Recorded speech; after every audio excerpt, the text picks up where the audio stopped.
Hello friends, in this video I will uh, discuss what is difference between absolute grading and relative grading. Uh, I will cover this topic in English as well in Hindi, but major portion will be in Hindi, minor portion will be in English. Or also I have already uploaded a video how to calculate SGPA and CGPA by considering UGC guidelines. So you can also watch that video for getting more idea about grading system which is followed by mostly Indian universities. So just start our topic, that is absolute grading versus relative grading. So before going through absolute grading and relative grading, we must have some idea about grading system. So basically grading system in education is a system that is used to assess the educational performance of a student, which is entirely based upon points alone. Here points refer to marks. तो basically grading system हमारे education system एक parameter होता है जो किसी भी student के educational performance को मेजर किया जाता है on based of marks. In India, mostly educational institutions use either a grading system or a percentage system. I think everyone is know about percentage system also. Also, I have already uploaded a video regarding how to calculate percentage and percentile. Also, so you can watch that video also. The grading system used by private, deemed, government control या government institution is based on a 10-point scale, starting usual with an O. O refer here is outstanding. Basically क्या है कि India में अब जितनी university हैं, जितने deemed university हैं, गवर्नमेंट कंट्रोल कॉलेजेस हैं, बेसिकली सभी यूजीसी के गाइडलाइंस को फॉलो करते हैं. तो बेसिकली यूजीसी ने अपने एक 10-point स्केल पे ग्रेडिंग सिस्टम डिसाइडेड किया है. हर यूनिवर्सिटी को वही ग्रेडिंग सिस्टम फॉलो करना है. अगर उस ग्रेडिंग सिस्टम की बात करें तो 10 पॉइंट ऑफ स्केल में डिसाइड किया गया है. जो हमारा 10 होता है that is refer to O. O means outstanding. After that is A plus, that is refer to excellent. और हर ग्रेड्स के साथ ही उसका एक पॉइंट भी मेंशन होता है. जैसे इसमें मैं एक बात करूं तो जैसे ओ को हम 10 से रिप्रेजेंट करते हैं. जैसे यहाँ पे एक एग्जांपल है, the UGC has stabilise a 10-point grading scale as a follow. तो in this picture you can see here O refer to 10 scale, that is outstanding, A plus 9 that is excellent, A 8 very good, B plus 7 good, B 6 above average, C 5, P is equal to pass, F is equal to fail, A represent absent. So basically these parameters followed by UGC guidelines. Here I have mentioned US grade. So in US grade there is no option of O, A plus, there is A, B plus, B minus, C, F. This parameter followed in US. Okay.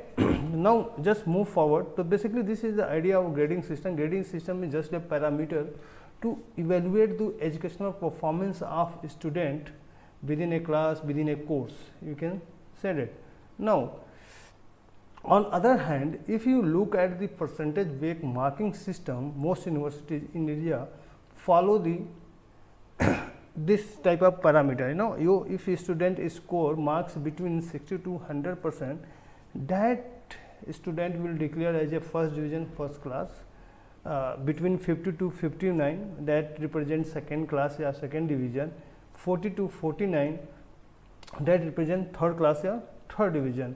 Mostly in Indian university, if a student have scored more than 75%, that particular student declare as a passing with distinction. It's also depend upon subject wise, also depend upon total marking. If suppose a student have scored more than 75 in math, physics, chemistry, so in every subject have to mention कि student has passed with distinction with that particular subject. Suppose a student have passed all the subject with 75 more than 75%, in that case also he or she will be mentioned as a pass with distinction. Two different type of grading system are generally followed in the most universities, colleges and schools. These are absolute grading and relative grading. So one by one we will discuss what is absolute grading, what is relative grading. Now The first kind of system is called absolute grading. In this system, each point value is assigned a letter grade. For example, the most common absolute grading system in the India is one that assign an O for marks 90 to 100, A plus for mark 80 to 89, as so on per as UGC guidelines.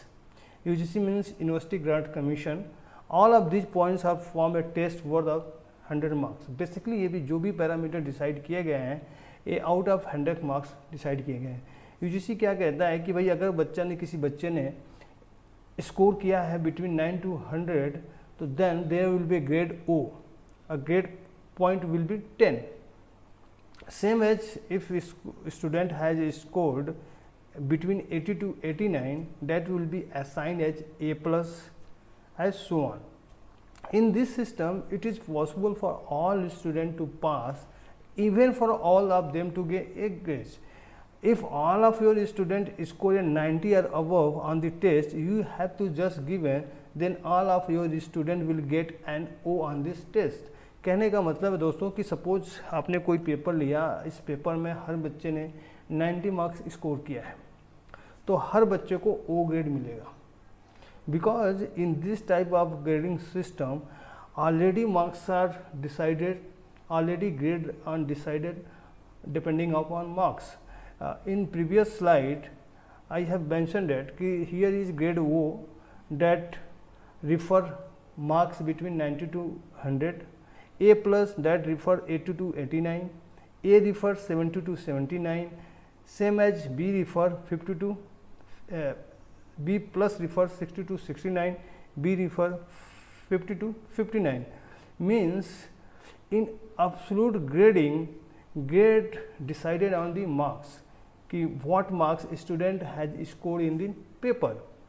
You know, here absolute grading involves the teacher pre-specifying the standard for performance. For example, a common absolute grading scale would be, as per UGC guideline, O refers 90 to 100 marks, A plus 80 to 89, A 70 to 79, B plus 60 to 69, B 50 to 59, C 45 to 49, P 40 to 44.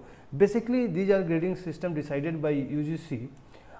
Now, absolute grading says कि everything is predefined. If a student scored 50 between 50 to 59, तो he or she will get B grade. कहने का मतलब है कि अगर class में 25 बच्चे हैं, 25 बच्चे पेपर में अपीयर हुए हैं और सारे बच्चों के मार्क्स बिटवीन 70 to 79 हैं तो हर बच्चे को A ग्रेड मिलेगा.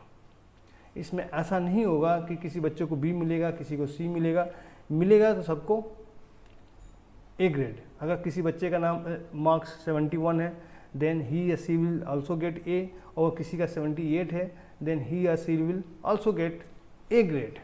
तो this is basically absolute grading. Absolute grading में क्या है कि सब कुछ पहले से डिसाइड होता है कि अगर आप इतना स्कोर करेंगे तो आपको A ग्रेड मिलेगा, इतना करेंगे तो A ग्रेड मिलेगा.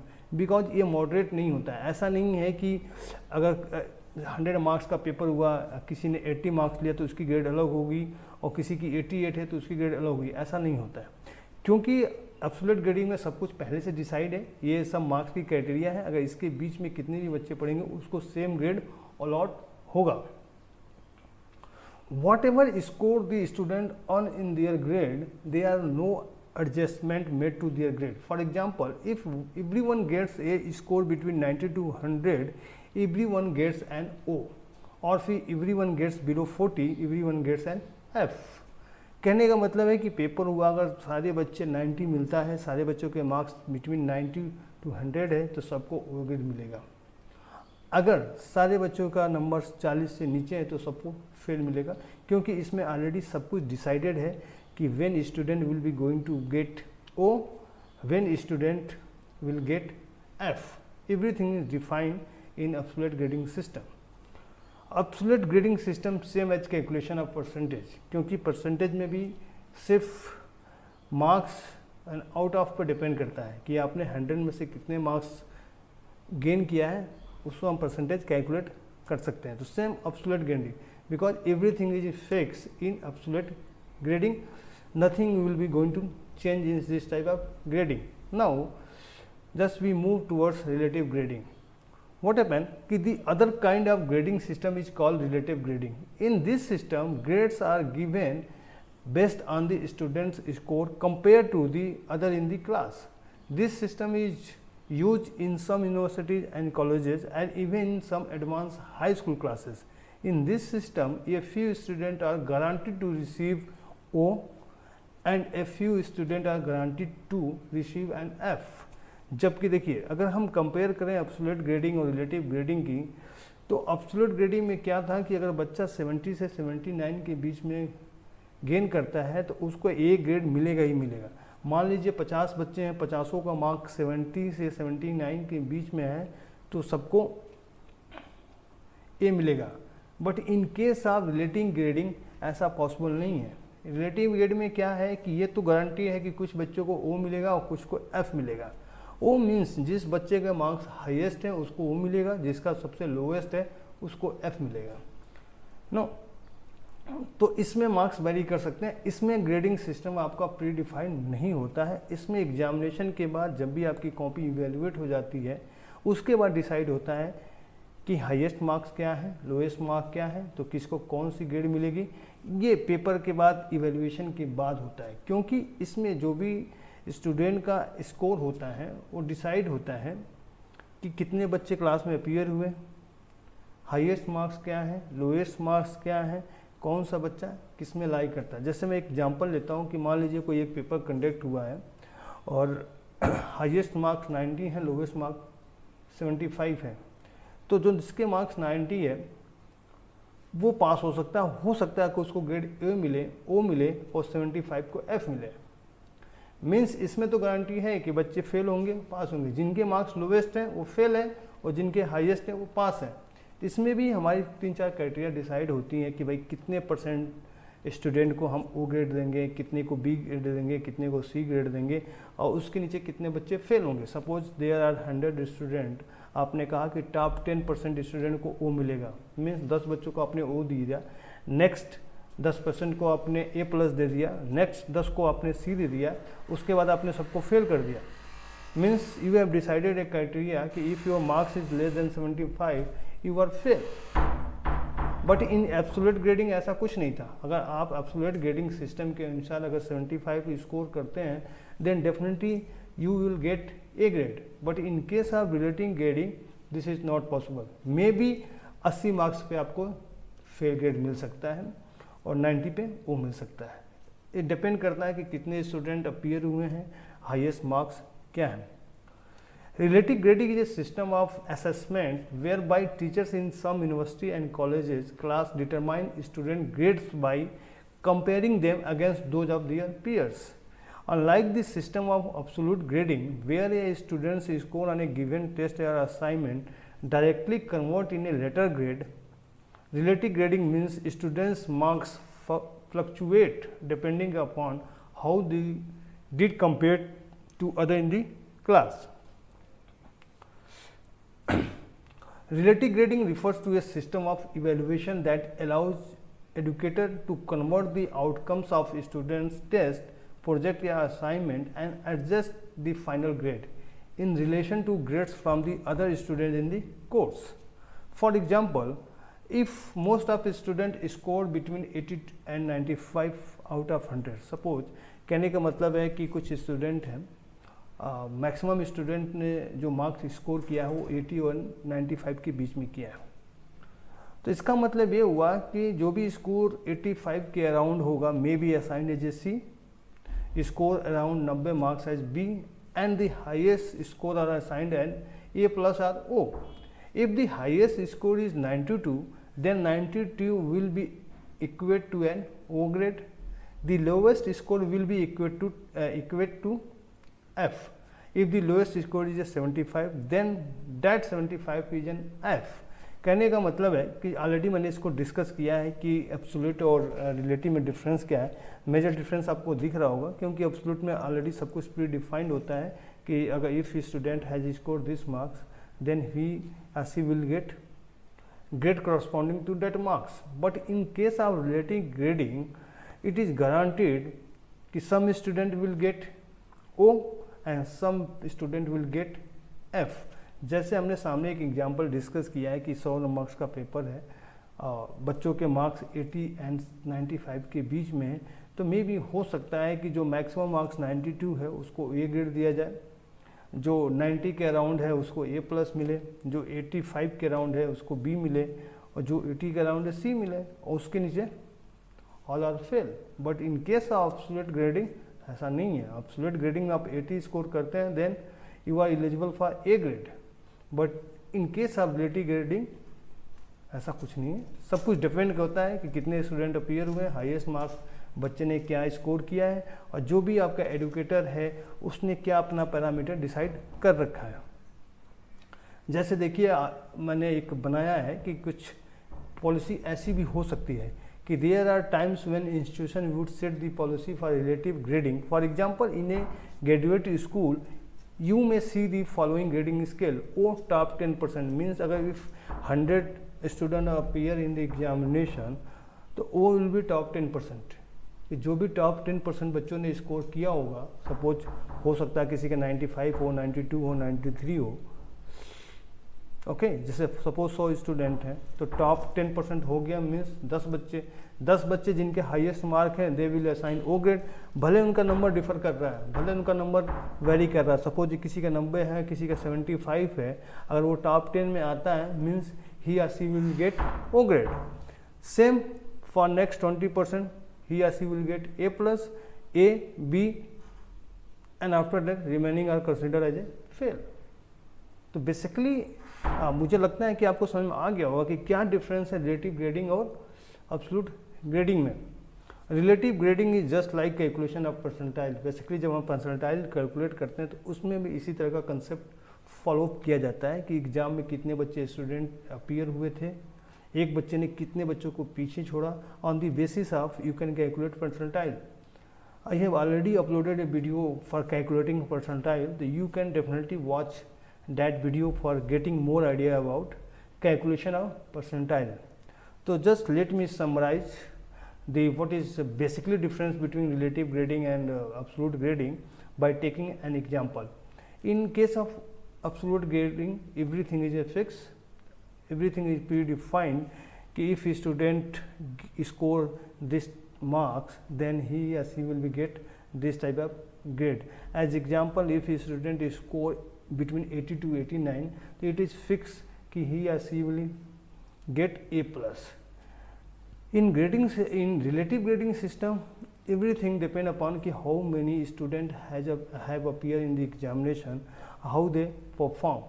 Also it depend upon educator कि what the policy they set for grading system. Just I am taking an example in this slide. In particular this slide you can see here कि O for top 10%, A+ for next 20%, A+ next 10%. Here marks are not defined. Here grading system is defined कि how we are going to define the performance of student. इसमें क्या हो सकता है कि मान लीजिए 100 बच्चे अपीयर हुए हैं और हाईएस्ट मार्क्स बच्चे का 90 है और उसके बाद किसी का 80 है, 75 है। अगर हमने टॉप 10% निकाला तो 10 बच्चे, तो ऊपर के जो भी टॉप 10 होंगे उनको A ग्रेड मिल जाएगा, उसके नीचे आएंगे A+ आएगा। तो हो सकता है कि B+ आपका 80 पे आ गया, तो 80 के नीचे जितने भी बच्चे हो सबको एज कंसिडर फेल कर दिया जाएगा। तो मोस्टली अगर इंडिया की हम बात करें तो mostly university follow absolute grading system. Some university also started to following relative grading system because if you are talking in concern of foreign university, तो foreign university generally follow the rule of relative grading. sometime इसका disadvantage क्या है कि sometime क्या होता है कि relative grading में you have to mention कि how many student are appear in the particular examination, but in case of absolute grading there is no need to mention कि how many student are present in examination. तो दोस्तों उम्मीद करता हूँ कि आपको ये समझ में आया होगा कि what is difference between absolute grading system and relative grading system. तो दोस्तों please subscribe my channel, please comment, like and share a comment for an demand video. Comment for on demand video means if you want to कि I will make a video on your topic, so just you have to mention your topic, or definitely I will make a video on that particular